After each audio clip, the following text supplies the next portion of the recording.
మీరు 2 బౌన్సులైనా పర్వాలే కానీ మూడో బౌన్స్ ఒకవేళ అయ్యేటట్టు ఉంటే ఎట్టి పరిస్థితుల్లో ఆ మూడో ఈఎంఐ మాత్రం మీరు మిస్ కాకండి. ఎక్కడి నుంచైనా డబ్బులు తెచ్చుకొని ఆ ఒక్క మూడో ఈఎంఐ కట్టండి.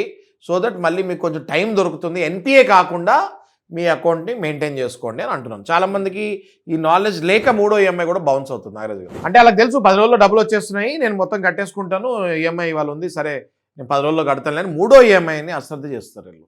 నా రిక్వెస్ట్ ఏంటి అంటే మూడో ఈఎంఐని అస్సలు అశ్రద్ధ చేయకండి. ఎన్పిఏకి వెళ్లకుండా మీరు మీ అకౌంట్ని కాపాడుకోండి అంటున్నాను.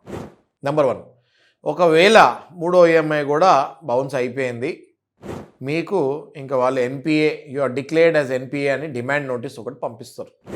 ఆ సెక్షన్ 13(2) అని ఒకటి ఉంటుంది. ఆ సెక్షన్ కింద సర్ఫేసీ యాక్ట్ కింద ఆ నోటీస్ పంపిస్తుంది జరుగుతుంది.